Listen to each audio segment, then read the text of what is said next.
Bonjour à tous, je suis Catherine Marquez, responsable du marketing et de la communication chez Inflexis et aujourd'hui j'ai choisi de vous parler de RGPD et d'applications mobiles. Et pour cela, je reçois Mélanie Jean-Jean qui est DPO et ingénieure qualité et test chez Inflexis.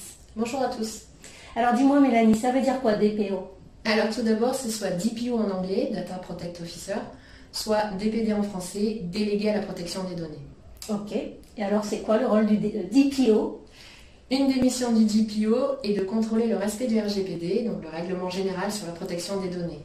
La Commission européenne a décidé d'améliorer la protection de la vie privée, ce qui a induit d'uniformiser toutes les lois nationales au sein de l'Union européenne.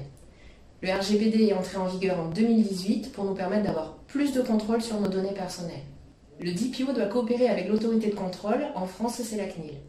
Et son rôle est également d'informer et conseiller le responsable de traitement ainsi que les employés sur le respect du RGPD. Ok, et donc qui est le responsable du traitement? Le responsable du traitement, c'est la personne morale ou physique qui détermine les finalités et les moyens d'un traitement, c'est-à-dire l'objectif et la façon de le réaliser. En pratique et en général, il s'agit de la personne morale incarnée par son représentant légal. Il doit pouvoir prouver la conformité au RGPD de son entreprise, notamment au travers du registre de traitement qui documente les catégories de données personnelles, les accès, les temps de conservation, la sécurité et les risques. Alors dis-moi, une entreprise qui souhaite mettre à disposition de ses clients une appli mobile, est-elle nécessairement concernée par le RGPD? Non, pas nécessairement. Une entreprise, une administration ou une association qui met à disposition une application mobile qui traite des données personnelles, elle, devra respecter le RGPD. Mais alors qu'est-ce que ça signifie concrètement, le traitement des données personnelles? Tout d'abord, une donnée personnelle, c'est quoi? C'est toute information se rapportant à une personne physique identifiée ou identifiable. La date de naissance, le nom, le prénom, le numéro de téléphone, le numéro de sécurité sociale, les informations fiscales, le mail, l'adresse IP, les données bancaires, les données médicales, entre autres. Le RGPD protège les données personnelles de toutes les personnes se situant ou transitant dans l'Union européenne, peu importe où est réalisé le traitement. Par exemple, le RGPD s'applique à une touriste japonaise qui visite Paris durant 5 jours. Ensuite, qu'est-ce que le traitement d'une donnée? Ce sont toutes les étapes de collecte, conservation, exploitation, modification, communication, archivage et destruction. Il est nécessaire qu'à chacune de ces étapes, les données soient sécurisées. Mais j'ai entendu dire que toutes les données personnelles n'étaient pas équivalentes. Est-ce que tu peux nous expliquer ça? Oui, tout à fait. Il y a les données dont le traitement est interdit. Il s'agit des données personnelles sensibles. Les données personnelles sensibles sont les origines raciales ou ethniques, l'appartenance syndicale, les données concernant la vie sexuelle ou l'orientation sexuelle, les opinions politiques, les convictions religieuses ou philosophiques, les données concernant la santé, les données génétiques et les données biométriques. L'interdiction de traitement de ces données est levée dans certaines situations très particulières, par exemple le traitement lié aux intérêts vitaux d'une personne. L'article 9 du RGPD détaille ce type de traitement exceptionnel. Ensuite, il y a les données que nous, individus, jugeons sensibles, mais qui ne le sont pas. Souvent nos données bancaires, par exemple. Mais les données bancaires ne sont pas des données sensibles au sens du RGPD. Mais j'ai l'impression vraiment que le RGPD, c'est compliqué. C'est 4 lettres, mais peux-tu nous le résumer en 4 mots? Oui, le RGPD, c'est 6 principes, 8 droits. Facile, non? Oui, d'accord. Alors, premier principe, qu'est-ce que c'est? Premier principe, licéité, loyauté et transparence. La licéité, c'est que le traitement doit satisfaire légalement le RGPD. La loyauté, le traitement doit correspondre exactement à la description donnée à la personne concernée. La transparence, c'est informer du traitement qui sera fait et identifier le responsable de traitement. D'accord. Le second principe alors? La limitation de la finalité. Il faut collecter que ce qui est nécessaire au traitement et rien d'autre. Une collecte égale un traitement. Il ne doit pas y avoir de transfert de données entre les services d'une entreprise, sinon cela nécessite une nouvelle collecte. Cela induit de définir précisément la finalité de l'application pour pouvoir préciser quelles données collecter et uniquement celles-ci. Troisième principe. L'exactitude. Les données doivent être exactes et à jour. Cela nécessite de créer des processus de rectification et de suppression dans les bases de données par exemple. Pour précision, la collecte des données n'est pas qu'informatique. Un listing papier contenant des données personnelles est soumis au respect du RGPD. Ah ok. Alors quatrième principe? La minimisation des données. La quantité minimale de données doit être conservée pour la finalité définie. 5e, la limitation de la conservation. Une limite doit être définie dès la collecte et doit être indiquée à la personne. Quand les données ne sont plus requises, elles doivent être supprimées ou anonymisées à des fins statistiques par exemple, parce qu'une donnée personnelle anonymisée n'est plus une donnée personnelle. Et donc le 6e principe, The last but not the least, la sécurité. Le traitement des données personnelles doit garantir la sécurité suffisante contre le traitement illicite, la perte ou la détérioration de ces données. Donc on a bien vu ces 6 principes et maintenant les 8 droits alors.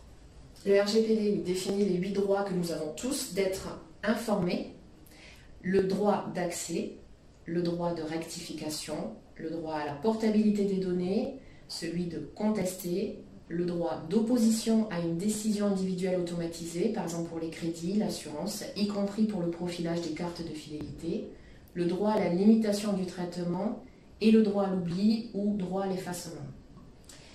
Bien, alors ceci étant dit, comment s'y prendre alors pour prendre en compte le RGPD lorsqu'on a un projet de conception d'application mobile ou alors pour se mettre en conformité si l'appli est déjà développée? D'abord, il faut définir la finalité de l'application mobile en amont de la conception pour pouvoir préciser quelles données il sera pertinent de collecter et seulement celles-ci. Ensuite, il faut tenir compte des principes visant à la protection des données personnelles et ceci dès la phase de conception de l'application mobile. Par exemple, indiquer de manière visible sur l'application comment l'utilisateur peut supprimer ou demander la suppression de ces données facilement. Cela induit qu'au niveau conception, le moyen de suppression de toutes les données d'une personne ait été prévu. Puis faire en sorte que seules les données à caractère personnel nécessaires à la mise en œuvre de la finalité de l'application soient traitées. Également, définir les paramétrages par défaut respectueux des droits et libertés des personnes concernées par le traitement des données. C'est la notion de privacy by default. Par exemple, le paramétrage d'un formulaire de recueil de données ne peut en aucun cas inclure le consentement de la personne par défaut. Enfin, il faut penser à mettre en œuvre les mesures techniques et organisationnelles appropriées pour protéger et gérer les données. Par exemple, pour pouvoir répondre en 1 mois maximum, ce qui est le délai légal, à une personne qui souhaite obtenir la totalité des données que l'on possède sur elle, il faut avoir prévu le mécanisme d'extraction précis et complet des données. Alors ça signifie que chaque fois que dans l'appli on souhaite recueillir les données, il faut obtenir son consentement préalable. Oui, tout à fait. Et il faut l'obtenir par un acte volontaire et positif. C'est l'opt-in. La personne doit cocher une case ou cliquer sur un bouton pour donner son consentement. Et non une case précochée qu'elle doit décocher pour indiquer qu'elle n'est pas d'accord. Également, on ne peut pas utiliser le consentement pour une autre finalité que celle énoncée lors de la collecte. Principe de la limitation de la finalité. Mais moi ça me paraît hyper contraignant finalement le RGPD, non? C'est un point de vue. Mais de notre côté, le RGPD peut être vu comme un levier d'amélioration pour les entreprises. C'est une manière pour les entreprises de montrer aux utilisateurs d'applications mobiles ou de sites web qu'elles sont respectueuses de leur vie privée, assez malmenées ces derniers temps par les grands acteurs du web notamment. En mettant en œuvre le RGPD, les entreprises montrent aussi à leurs clients ou à leurs prospects qu'elles mettent tout en œuvre pour protéger leurs données personnelles. D'accord, mais alors que se passe-t-il si malgré tous les efforts que nous avons mis en œuvre pour protéger les données, celles-ci sont altérées ou piratées? Déjà, ça signifie être en capacité de surveiller son réseau et de détecter une violation des données. Il faudra déterminer s'il y a eu, lors de l'intrusion, accès à des données personnelles. Si c'est le cas, il faudra le déclarer dans le registre de traitement. On doit estimer la gravité, c'est-à-dire la quantité et le type de données impactées, et informer la CNIL et les clients dans les 72 heures. Les utilisateurs doivent notamment être informés des données concernées et des moyens qu'ils ont pour agir. Ensuite, au niveau système, il faudra confiner, corriger la faille puis restaurer les données. Il y a également un risque d'amende administrative pouvant atteindre 4% du chiffre d'affaires mondial ou 20 millions d'euros. Et au niveau pénal, le responsable du traitement peut écoper de 5 ans d'emprisonnement. Ok, bon, merci Mélanie pour toutes ces informations super intéressantes. Une dernière question, c'est une question piège, attention. Inflexis est-elle en conformité avec le RGPD? Oui, Inflexis est en conformité et c'est un travail en continu. Tout d'abord, Inflexis s'est assuré de protéger les données personnelles de ses collaborateurs, des clients prospects, mais également reste vigilante sur les données d'utilisateurs d'applications mobiles ou de sites web que nous développons. Nous avons cartographié notre système d'information et rédigé un registre de traitement qui recense toutes nos activités traitant des données personnelles. Au-delà de notre conformité, nous avons un rôle de conseil auprès de nos clients en amont du démarrage du projet de réalisation d'appli. Nous avons notamment élaboré une checklist que tout le monde peut télécharger, qui guide lors de la réalisation d'applications mobiles ou de sites web. Ce qu'il faut retenir du RGPD à mon avis, ce sont les notions de protection, transparence et information. Merci pour ton témoignage, Mélanie. Donc, nous vous recommandons de vérifier la conformité RGPD de vos applications existantes, si elles traitent des données personnelles, et de prévoir d'inclure dans le cahier des charges de vos futures applis, lorsqu'elles traitent des données personnelles, les principes clés du RGPD. J'ai retenu que se mettre en conformité avec le RGPD au-delà de l'obligation légale, c'est un moyen de donner confiance à vos clients envers votre marque et dans la qualité de service que vous leur offrez. Alors, si vous souhaitez en savoir plus, n'hésitez pas à nous contacter ou à télécharger la checklist RGPD et appli mobile que nous avons spécialement conçue pour vous aider à intégrer les principes clés du RGPD dans le cahier des charges de votre application mobile. À bientôt. À bientôt.